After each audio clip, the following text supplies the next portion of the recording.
Hi Journal, today is May 15 and I'll be showing you ang among mga napalit para sa baby. So, I know it's so early. Napalang ko sa akong second trimester pero namalit na mga gamit sa baby. Ingon ana mi ka-excited, okay? So, nag-isip ako nga difference no kasi akong eldest, namalit ko sa iyang mga gamit. Nana ko sa akong third trimester. So, karon a little bit excited. After 12 years, wala may nag-expect na muagi na pud ko sa nesting era or sa nesting phase na ko.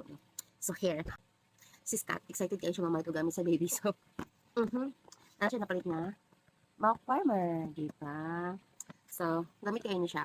So, kung nakay heartbeat mo, dala ko ingon anis because very traditional good. So, now I'm happy. Sis Kap, sinamalit anak. And there's one thing. Na po siya gipalit. Lagi yung mga lalaki no, wala din sila attention sa details. As long as napalit lang nila ang kailangan sa baby, paliton nila. Pero wala siya kabalo. Ingon ko sa iya ha, palita tong cleaner na, sterilizer na, and nanay dryer. Pwede hang gipalit. Sterilizer, storage, sterilizer, and dry lang ang pwede ani nga machine. Machine, pwede ani. Paabot, ha? So, saan man eh? Imbis ang purpose is cleaner, di ba? Masaon pa. Pero mapalit namin ito. And ako ang breast pump, kay coming. Coming na siya, I'm so excited. And namalit po siya og ano ko sa iya, ayaw ni nga brand palita. Kaya na ko gusto paliton. Excited siya. Wala na pahibalo sa ako. And duha ka box iyang gipalit.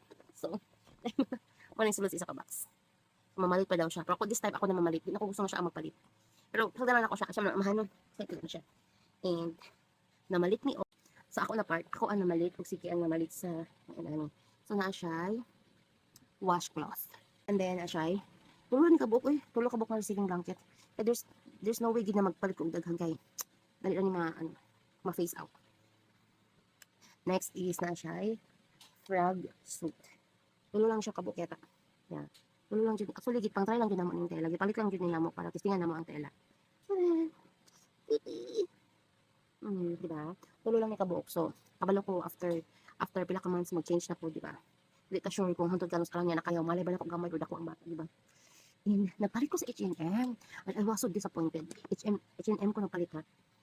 0 to 3 months, magkasya kaya ni? God, gagmay siya kaayo. So, I don't know, basin, kasya siya sa premature, diba? Napalit pa siya ko. So, hindi ko sure kung magkasya niya sa ko ang baby. Pero kung dili mo siya magkasya, ipanghatag ko jud ni. Like, dili na ko siya pamaligya. Ako lang siya ipanghatag, promise. And, palit niya og short. Tulo lang kabuk ihang short. Kaya ba maglabang everyday. Tulo ko short. Then, ang funny kay, isa ra iyang ingon on. Iyang long sleeve. Isa lang siya ko buo, promise. Tuloy. Pero okay lang yan. Hindi man na siya ano. Then, kami, swado. So, kuan kabuk ko siya. In ano nga kind of swado. Kay tulo kabuk. Yes. Then lamping, dagan siya lamping on. So, di tulo. Siya tulo. Then, apa. Pwede mo siya pang swaddle actually. Ano siya. Tulo pagkabok. Nice kayo ang tela niya. Actually, pang testing naman ko, diba, kung nice ang tela para namin mapiliin ko sa mga store mag-buy. And then, bonnet. Sana siya mga bonnet. Ano siya mga, hindi kayo mga bonnet. Excited ko. Wala na kabuok. 1, 2, 3, 4, 5, 6, 10 ka bonnet. 11. Talagang madani eh. Bonnet. Tapos ihang mga mittens. Ay, boots da ito, boots. And, ay, booties.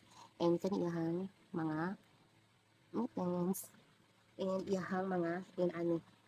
Cute. Ilang kaayo siya. Like, ilang kaayo siya, iwan, ano yun. Tararara.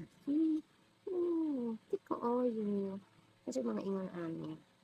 Kaya init ang panahon, so, hindi siya pwede mag-long sleeve. And, ako siya, yun, ano. There na siyang shorts. Hindi na ko gusto mamalik ang daghan. For sure ko di na niya magamit. Ano ba di? And, onesies.